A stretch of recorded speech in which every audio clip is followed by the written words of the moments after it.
Hello everyone. Bihar STET को लेकर के लगातार पटना हाईकोर्ट में कई केस जो हैं वो ऑलरेडी हो रखे हैं। उनमें से सबसे महत्वपूर्ण केस जो है उनमें से एक आलोक कुमार का केस जो कि मेरिट वालों की तरफ से किया गया है और उसमें केस के ड्राफ्टिंग में क्या क्या बातें बताई गई हैं उन ड्राफ्टिंग से भी मैं आपको रूबरू करवाऊंगा। कई महत्वपूर्ण मांगे हैं जो कि चौंकाने वाली हैं, उन मांगों को भी मैं आपको दिखाऊंगा और नॉट मेरिट वाले बाहर होंगे, मैंने ऐसी बातें लिखी हैं। चूँकि जो मांग रखी गई है उन मांग का क्या नॉट मेरिट वाले, चूँकि अभी मेरिट और नॉट मेरिट में पहले आपको बता दूं कि दोनों आज के समय में इक्वल हैं, लेकिन चूँकि यह केस कहीं ना कहीं मेरिट वाले कैंडिडेट की तरफ से किया गया है इसलिए यहाँ पर मेरिट और नॉट मेरिट का जिक्र करना समझाने के लिए बेहद आवश्यक है। तो बिहार एसटीईटी में 12/481/2021 आलोक कुमार एंड अदर्स का केस, जिसमें ड्राफ्टिंग में कई महत्वपूर्ण बातों को लेकर के हम लोग कई ऐसी मांगों को लेकर के बातें करेंगे जो कि इन्होंने उस मेंशन किया है उस केस में, और देखना होगा कि क्या उस जो डिमांड किया गया है उस डिमांड का जो प्रेयर किया गया है उसका इम्पैक्ट एसटीईटी 19 पे पड़ रहा है या नहीं पड़ रहा है।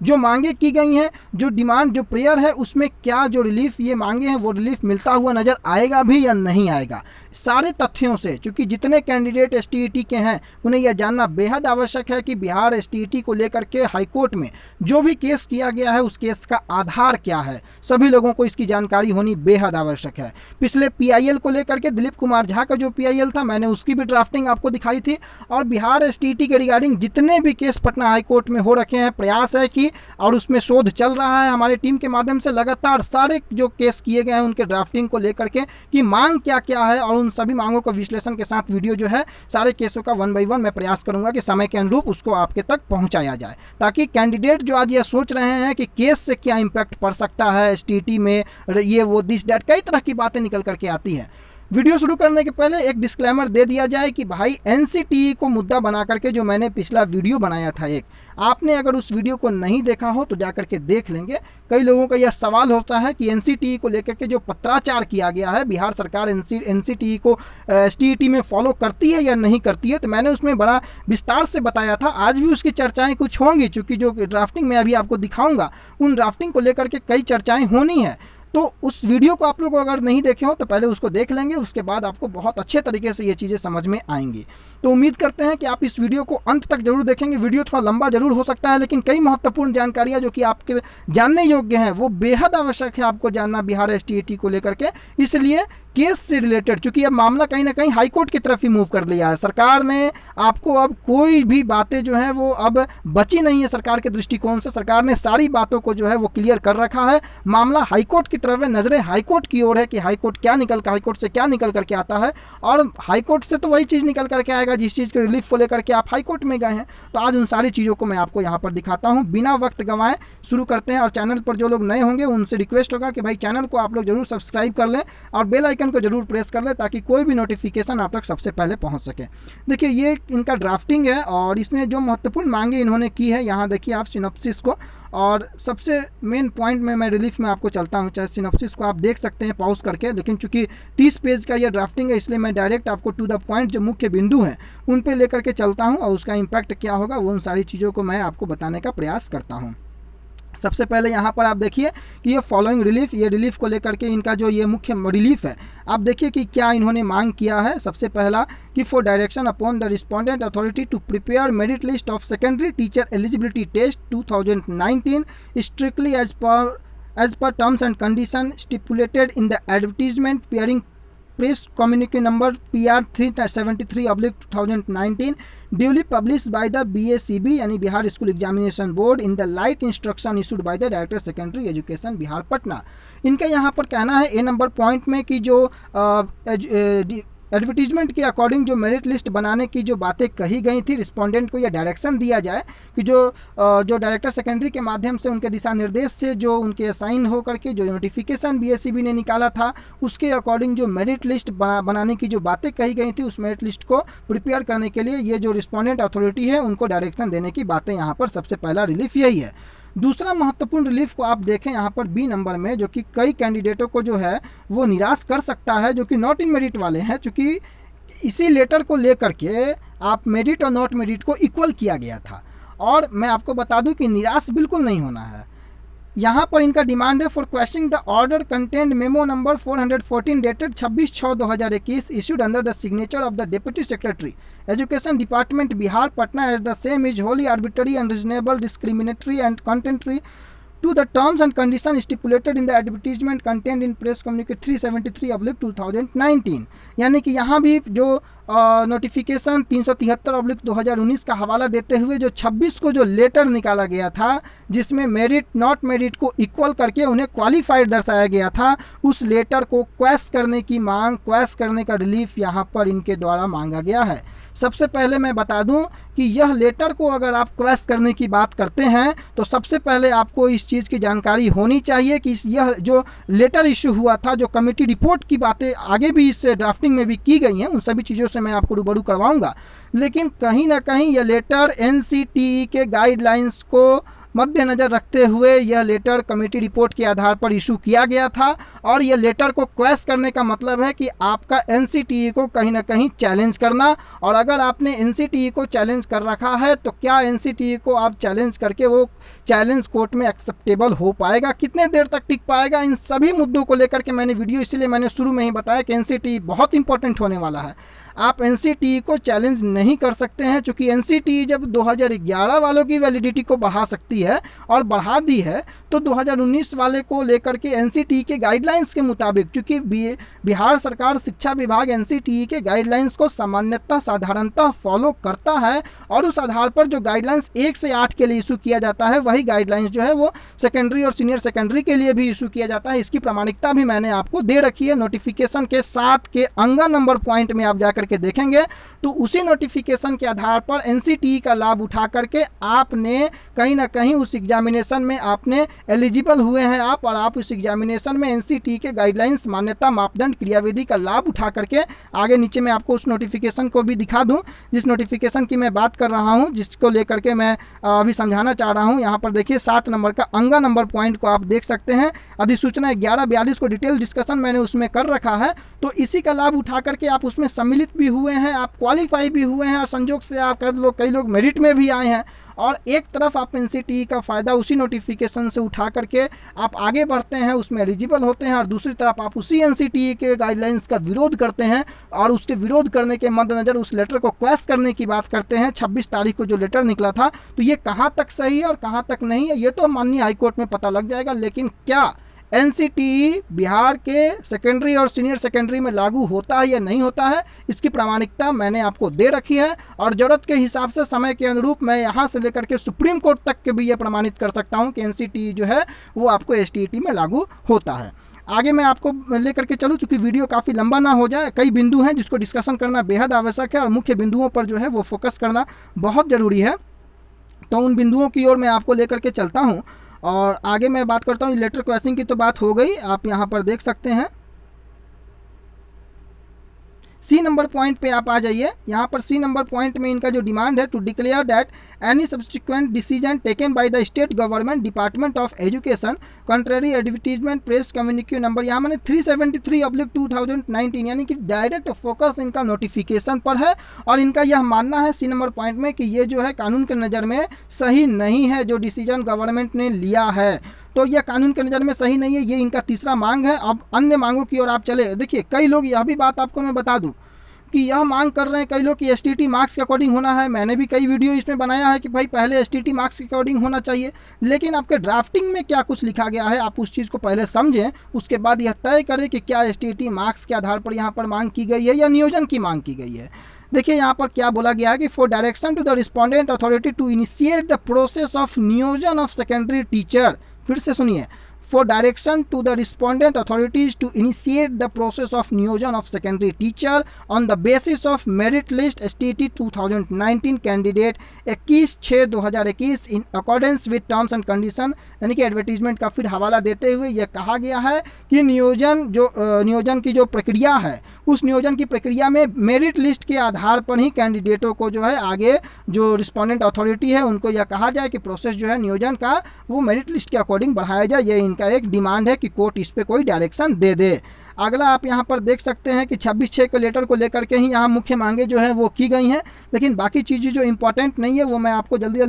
पास करूँगा, बाकी चीज़ों को आप जो है वो पॉज करके देख सकते हैं। जो मुख्य बातें जो है वो मैं आपको चलता हूँ अब 9 नंबर पॉइंट पे, मैंने अलग से पॉइंट को नोट कर रखा है, बाकी चीज़ें आप यहाँ पर पॉज करके देख लेंगे, मिलता जुलता चीज़ है, लेकिन जो मुख्य बातें जो आपको समझाने लायक है। बाकी कोई भी अगर इसमें डाउट हो तो आप कमेंट करके पूछ सकते हैं। बाकी सारी चीज़ें जो है वही जो एग्जामिनेशन कंडक्ट हुआ 9 से 18, पेपर 1 पेपर 2, उन सारी चीज़ों की जानकारी इसमें दिया गया है। अब यहाँ पर आप आ जाइए 9 नंबर पॉइंट जो कि बहुत महत्वपूर्ण है इनका।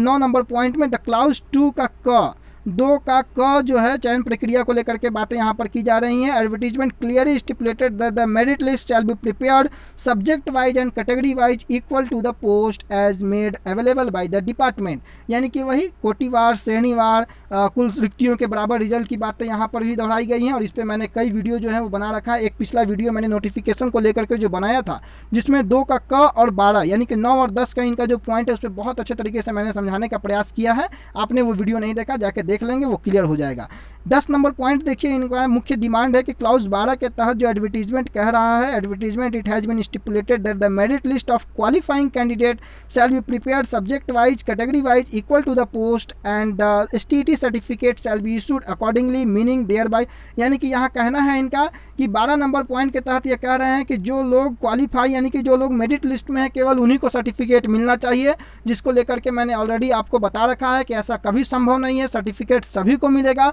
और पिछले दिनों भी ऑब्वियस है कि बोर्ड के माध्यम से जो बातें निकल करके आई, विभाग के माध्यम से जो बातें निकल करके आई, सर्टिफिकेट सभी को मिलेगा। सर्टिफिकेट मिलने में किसी भी प्रकार का रोक नहीं है और सर्टिफिकेट से कोई भी आपको यानी क्वालिफाई कैंडिडेट को वंचित नहीं कर सकता है। चूँकि क्वालिफाई को क्वालिफाई का सर्टिफिकेट देना,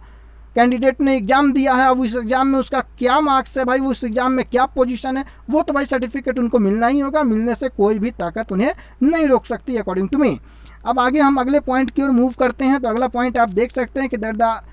मुख्य बिंदु की ओर, बाकी चीज़ें आप पॉज करके पढ़ लेंगे। 19 नंबर पॉइंट पे अब हम चलते हैं। बाकी चीज़ें वही दर्शाया गया है कि एक बार ऑफलाइन एग्जामिनेशन, एक बार ऑनलाइन एग्जामिनेशन को लेकर के सारी प्रक्रियाएँ मुख्य रूप से आपको दर्शाई गई हैं।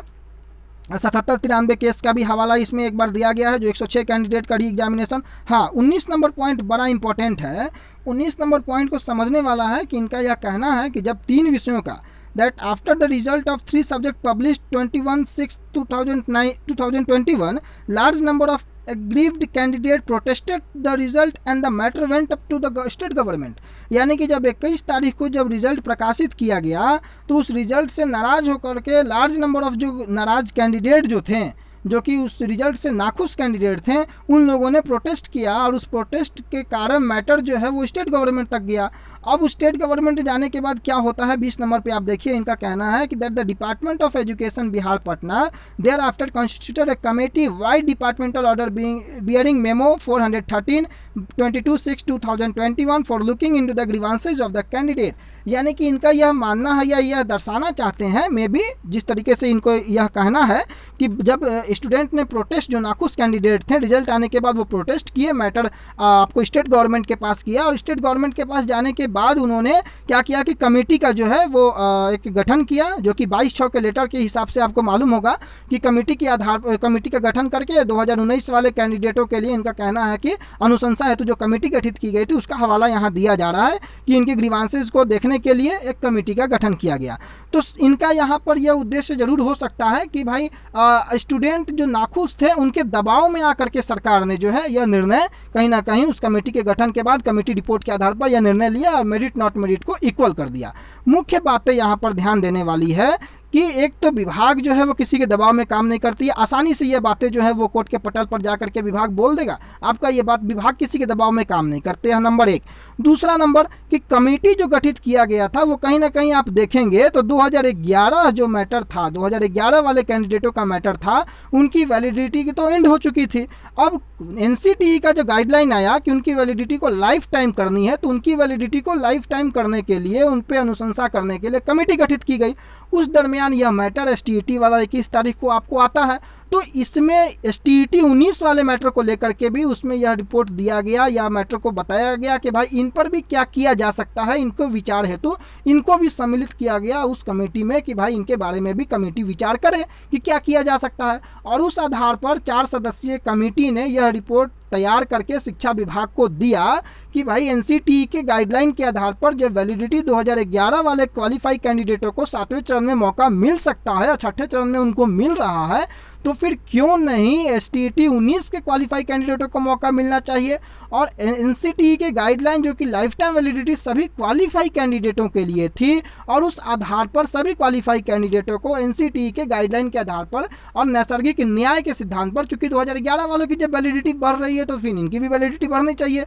क्योंकि आर्टिकल 14 का वहाँ पर हवाला समानता के अधिकार की बातें फिर आती है कि भाई आप कैसे किसी के साथ भेदभाव कर सकते हैं कि एक की आप वैलिडिटी बढ़ा देंगे और दूसरों की छोड़ देंगे। उन सभी चीज़ों के आधार पर ये जो चीज़ें हैं वो की गई कि दोनों को इक्वल किया गया, साथ ही साथ मेरिट और नॉट मेरिट जो थे उनको भी यहाँ पर इक्वल इस कमेटी की रिपोर्ट के आधार पर किया गया। अब यहाँ पर मुख्य बातें जो हैं वो आगे देखने वाली हैं कि 19 नंबर और 20 नंबर पॉइंट जो मैंने आपको बताया वो इसी से रिलेटेड है। अब बाकी आप देखिए कि फिर से कमेटी का रिपोर्ट है, रिकमेंडेशन के आधार पर जो है वो 26/6 का लेटर जारी होता है और उस लेटर का भी हवाला यहाँ पर दिया गया है। उसके बाद इनका मुख्य बात जो है वो 24 नंबर पॉइंट पर आप आ जाइए। यहाँ पर इन्होंने 2011 की भी बातें की हैं कि 11 वाले भी also been made eligible for participate in 7th phase, जो कि आपको दिखाया गया उस लेटर में कि भाई 2011 वाले भी एलिजिबल हैं। Candidate who are qualified but not in merit, candidate qualified in merit list both have been placed together, यानी कि सभी को उस लेटर में साथ कर दिया गया और उनको जो है 7th फेज में पार्टिसिपेट करने का इक्वल मौका देने की बातें उस कमेटी रिपोर्ट के आधार पर की गई। तो कहीं ना कहीं कमेटी एनसीटीई के आधार पर वो रिपोर्ट को आगे बढ़ाई। अब 24 नंबर पॉइंट में देखिए बहुत महत्वपूर्ण पॉइंट है यहाँ पर कि that the petitioner are in a category of qualified and in merit list and therefore the imposed decision is hit by the settled principle of unequal cannot be treated equal। इनका कहना है कि जो principal जो settled है कि भाई असमान लोगों को समान आप नहीं ट्रीट कर सकते हैं, तो मेरे अनुसार इसका जवाब यह हो सकता है कि भाई असमान और समान का डिसीजन कहीं ना कहीं जब मामला, तो एक तो आप शिक्षा विभाग की ओर अगर आप देखें तो एनसीटीई जब उसको इक्वल मान रहा है, 2011 वाले को बराबर का दर्जा दे रहा है, उनकी लाइफ टाइम की वैलिडिटी को बढ़ा रहा है, तो फिर एनसीटीई का हवाला लेकर के ही दोनों को इक्वल शिक्षा विभाग ने किया। और अब मामला हाईकोर्ट में है, तो समान कौन है और नहीं है इसका फैसला तो हाईकोर्ट कर ही देगा कि भाई दो अनइक्वल लोगों को इक्वल किया गया या इक्वल को इक्वल किया गया, इसका तो फैसला हाईकोर्ट ही करेगा। लेकिन शिक्षा विभाग ने 4 सदस्यीय कमेटी ने जब एनसीटीई का ये मैटर आता है और एनसीटीई के गाइडलाइंस, चूंकि एनसीटीई का बार बार हवाला इसलिए देना होता है कि एनसीटीई के मैटर आने के बाद ही इन सारी परिस्थितियों में बदलाव हुआ है और उसी के कारण कहीं ना कहीं वैलिडिटी 7 साल से बढ़ करके आपको लाइफ टाइम की गई, और 7 साल से जब लाइफ टाइम की गई तो 2011 वाले स्वतः जो है वो एंट्री मारेंगे आपको 7th फेज में, according to government, according to NCTE guideline, according to committee report. और जब वो एंट्री मारेंगे तो फिर एसटीटी 19 क्वालिफाइड को कोई नहीं रोक सकता है। उन्हीं के आधार पर नैसर्गिक न्याय के सिद्धांत के आधार पर दोनों को इक्वल मानते हुए समान मौका दिया गया। चूँकि जब एनसीटीई का रूल आया तब कमेटी रिपोर्ट जो है वो उसी आधार पर तैयार की गई और उसके बाद दोनों को इक्वल किया गया, उसके बाद आगे जो है वो जाए। रही बात मेरिट और नॉट मेरिट की, तो जब मेरिट और नॉट मेरिट दोनों गवर्नमेंट ने इक्वल कर ही दिया है उस लेटर के आधार पर, तो कहीं बात बचती ही नहीं है कि मेरिट वाले अलग हैं, नॉट मेरिट वाले अलग हैं। आज की डेट में मेरिट और नॉट मेरिट दोनों इक्वल हैं, तो दोनों क्वालिफाई हैं, तो दोनों जब क्वालिफाई हैं तो उनको आगे बढ़ने से कोई नहीं रोक सकता है और ऑब्वियस है कि उनको इक्वली ट्रीट करना पड़ेगा according to committee report, according to letter 26/6/2021। हाँ, अब इसको रद्द करने को लेकर के अगर आप गए हैं तो भाई एनसीटीई को आप चैलेंज कर रहे हैं कहीं ना कहीं, तो एनसीटीई क्या एसटीईटी पे लागू नहीं होता है, और अगर नहीं होता है तो प्रामाणिकता आपको देना चाहिए कि हाँ नहीं लागू होता है। बाकी चीज़ें जो भी होंगी वो तार्किक दृष्टिकोण से अगर आपके पास तर्क होगा तो आप जरूर सामने आएंगे तर्क को लेकर के, उस पर एक बेहतर डिस्कशन किया जा सकता है। लेकिन आप एनसीटीई को चैलेंज नहीं कर सकते हैं। एनसीटीई के रूल रेगुलेशन को साधारणतः शिक्षा विभाग, बिहार सरकार, पटना ऑलरेडी मानते आ रही है, एसटीईटी में भी मानते आ रही है। इसकी प्रामाणिकता मैंने पूर्व के वीडियो में दे रखा है। अब आगे हम बात करते हैं कि पॉइंट नंबर जो महत्वपूर्ण पॉइंट है 29 पॉइंट में, बाकी चीज़ों को आप देख सकते हैं। 80,000 कैंडिडेटों को भी यहाँ पर जिक्र किया गया है, लगभग 80,000। 29 नंबर पॉइंट पे आप अगर आ जाएं, 28, 29 दोनों देख लें और नियोजन की बात यहाँ पर आप देख लें की गई है फिर से कि that now on the basis of said इम्प्यूज decision the niyojan unit is going to start the process of niyojan which would adversely affect the petitioner and other similarly situated candidate. यानी कि इनका मानना है कि जो डिसीजन थोपा गया है, जो डिसीजन लागू किया गया है, जो नियोजन यूनिट जब प्रोसेस स्टार्ट करेगा नियोजन का, यहाँ भी देखिए नियोजन का ही जिक्र किया गया है और नियोजन में किस प्रकार से आपकी बहाली होती है, मेरिट किस प्रकार से बनती है, आप सबको पता है। तो नियोजन का यहाँ पर जिक्र ऑलरेडी 2 बार ड्राफ्टिंग में किया गया है। तो नियोजन में इनका कहना है कि जब ये सारे लोग जाएंगे तो इससे जो पटिशनर है और उनके साथ यानी कि जो सिमिलरली आप समझिए कि जो मेरिट के कैंडिडेट हैं वो इफेक्ट होंगे। तो मेरा यह मानना है कि इफेक्ट तो आप तब होइएगा जब आपको मौका नहीं मिलेगा, आपको बाहर रख दिया जाता, नॉट मेरिट वाले को केवल भेजा जाता, तब होता कि नहीं भाई आप जो है वो प्रभावित हो रहे हैं। आपको भी भेजा जा रहा है, जो एलिजिबल है वो सारे लोगों को भेजा जा रहा है, तो उसमें कहीं से किसी को प्रभावित होने की बात तो नहीं लगती है नज़र में। फिर भी चूंकि मैं जज हूँ नहीं, लेकिन मैं अपने अनुसार जो मेरा आकलन है वो मैं प्रस्तुत करता हूँ। आप हमारे आकलन से सहमत हो सकते हैं, असहमत हो सकते हैं, ये आपके ऊपर डिपेंड करता है। लेकिन विभाग के द्वारा जो लिया गया निर्णय है उस हेतु सभी इक्वल हैं और सभी लोग जो है एनसीटी के गाइडलाइन के अनुरूप विभाग ने निर्णय लिया है और उसके अकॉर्डिंग जो है आपको आगे के प्रोसेस में मौका सभी को मिलने वाला है। 29 नंबर पॉइंट पे आप आ जाइए कि that in view of above mention fact and in the light of settled law impugned order content 414 dated 26/6/2021 is not only arbitrary, unreasonable and in violation of principle of article 14, rather it is illegal as well। यानी कि समानता के अधिकार का यहाँ पर इन्होंने हवाला दिया है कि समानता के अधिकार का ही उल्लंघन नहीं होता है, यह अनरिजनेबल ही नहीं है बल्कि यह इलीगल भी है। तो समानता का अधिकार तो क्या बताता है, आर्टिकल 14 समानता का अधिकार को बताता है, इक्वालिटी बिफोर लॉ। अब यहाँ पर समानता के अधिकार के तहत सभी को जब इक्वल माना गया और सभी को समान मौका दिया जा रहा है तो फिर आर्टिकल 14 का यहाँ उल्लंघन कैसे हो सकता है। उल्लंघन यह कहा जा सकता है, इनका यह कहना है कि भाई मेरिट और नॉट मेरिट को बराबर मत कीजिए आप,